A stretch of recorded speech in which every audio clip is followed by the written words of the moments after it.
konsekuensi. Ada satu ini nggak, satu nama mungkin siapa fans berat Fatur seorang motivasi pengarang gitu ya?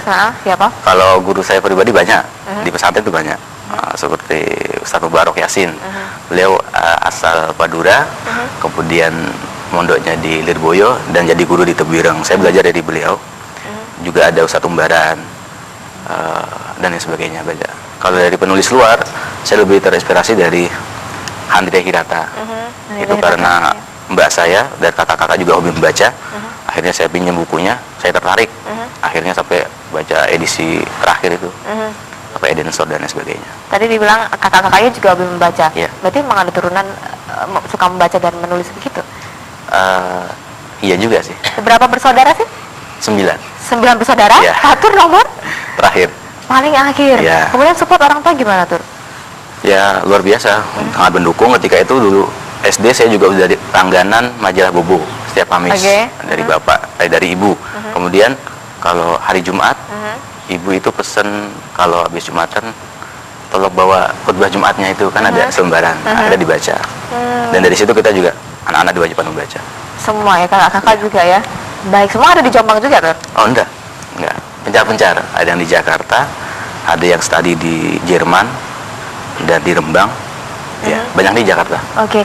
Cita-cita Fatur apa sih untuk membawa karya tulis ini ke luar negeri atau bagaimana?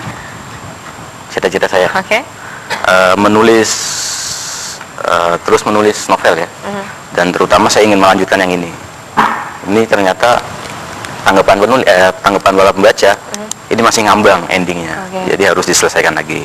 Nah, yang penasaran bisa beli ya, Tur ya? Iya. Bisa dapatkan di toko buku mana aja? Di mana ya ada? Di mana aja ada, di Jakarta, ya? Di Jogja terutama, karena penerbitnya Jogja. Karena penerbitnya ada di Jogja. Baik. Tur, dari kacamata Fatur sendiri nih, karya tulis anak-anak muda sekarang gimana, Tur?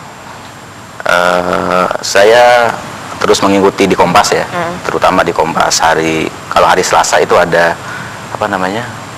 Kompas Kampus, kampus bagus sekali, dan saya juga mengirim ke sana beberapa kali dimuat, dan juga setiap hari ada Kompas Muda hari Jumat kalau nggak salah, itu juga bagus. Kompas Muda? Iya, itu tingkat nasional. Menurut Fatur, anak-anak muda sekarang apa sudah maksimal nggak sih mereka terjun ke dalam dunia tulis, atau mereka hanya sekedar ikut-ikutan atau cuman mungkin sekedar permukaannya aja? Saya kira masih kurang ya. Di semua lembaga saya kira memang ada wadah untuk menulis, tetapi tidak berkembang. Karena apa? Emang yang minat sekarang sedikit ya. Bisa dilihat dari hobi mereka membaca. Banyak mana antara ketika istirahat misalnya, banyak mana antara perpustakaan dengan kantin. Orangnya pasti buat kantin, karena perpustakaan jenuh. Makanya di samping bukunya harus dilengkapi, juga sebisa mungkin perpustakaan dilengkapi ya, fasilitasnya, AC dan sebagainya, lebih enak untuk membaca. Apa mungkin mereka kurang berminat dalam dunia tulis menulis karena memang ada tingkat kesulitan tersendiri dalam karya tulis itu? Iya, memang sulit juga. Apa sih sulitnya? Sulitnya memulai. Tapi kalau sudah mulai, selanjutnya sih gampang sebenarnya. Lebih susah mana? Menulis novel yang dia emang dari imajinasi, atau menulis dari hasil wawancara seperti Fatur kemudian dirangkai sedemikian rupa? Tergantung orangnya. Kalau saya pribadi lebih enak ke inspirasi ya, fiksi. Karena cukup di dalam kamar kita konsentrasi bisa. Tapi kalau serius kan harus cari data keluar, harus nemuin ini dan ini harus lengkap. Untuk nulis di blog sendiri atau jejaring sosial, Fatur bagaimana? Ya alhamdulillah aktif di Facebook, Twitter juga, blog juga. Ya. Aktif dua-duanya. Siapa yang dari saat ini, dari teman-teman sekitar mungkin, yang paling berperan dalam karya tulis Fatur? Siapa ya? Guru kami, pengasuh Bu Solah ya, beliau menerbitkan majalah Tebireng itu ketika saya kelas 3, dan dari situ beliau menyupport siapa orang-orang anak-anak santri yang bisa menulis. Akhirnya digiring sama beliau, dan sampai akhirnya terpilih saya juga salah satunya. Dan dari situlah kemudian kita dibimbing. Kalau ada undangan pelatihan gitu, kami dipanggil, kami untuk delegasinya. Akhirnya kita jurnalistik, pelatihan dan sebagainya. Saat ini yang paling jauh Fatur bisa ikut pelatihan dan lain sebagainya sampai mana? Sampai Jakarta. Sampai Jakarta. Selama 6 bulan. Dari segala macam pengalaman-pengalaman pelatihan itu, yang paling menarik di Jakarta? Iya. Kenapa? Karena Bisa itu dijelaskan? pelatihan animasi sebenarnya. Bukan tulis menulis, tapi menggambar sebenarnya. Dan ada Oh, kaitannya menggambar juga? Iya. Oke, baik. Saya punya kertas kosong nih Tur di sini. Saya pengen nanti kamu gambar saya ya. Lebih susah mana sih nulis sama gambar? Lihat-lihat juga. Kenapa? Kalau gambar kan butuh media kayak warna dan sebagainya. Kalau menulis ide tadi. Tunggu sebentar. Ini kan dari menulis kemudian dikirim ke penerbit.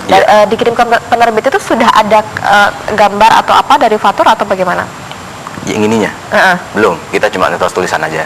Hanya nyetor tulisan Iya. saja. Terus bisa cerita sedikit nggak ke pemirsa di rumah, mungkin anak muda ya, yang dia hobi menulis tapi dia bingung bagaimana caranya harus menyalurkan ke Gitu. penerbit agar mereka bukunya bisa diterbitkan. Silakan. Oke. Cara-caranya mungkin yang pertama kita harus punya komunitas menulis sebisa mungkin. Entah itu 1 orang atau 2 orang, yang penting punya komunitas. Syukur-syukur komunitas itu sudah dikenal oleh publik. Jadi kita biar bisa. Gitu. Dan saya pun sebenarnya nulis di sini karena kenal dengan orang. Kalau pengen menulis sebisa mungkin kenal orang agar kita bisa punya jaringan dan sebagainya. Ada bimbingan. Yang kedua, beranikan diri untuk mencari info di luar, seperti di internet terutama. Bisa di searching di Google itu, lomba menulis 2013 misalnya, nanti banyak semuanya. Dari situlah nanti kita akan terlatih sendiri. Jadi dari situ nanti kita bisa kenal dengan beberapa penerbit-penerbit lain, kayak gitu ya. Baik. Oke Fatur, kita jeda pariwara dulu. Saya sama pemirsa di rumah, saya dengan kamu gambar saya. Baik, pemirsa, kita akan kembali sesaat lagi dan saya akan mengundang salah satu narasumber kita. Dia juga sangat berperan dalam dunia tulis menulis dan buku. Dia adalah Mas Samiran yang berprofesi sebagai pengurus di Kampung Ilmu Surabaya. Penasaran dengan profil narasumber kita selanjutnya? Kami akan kembali sesaat lagi.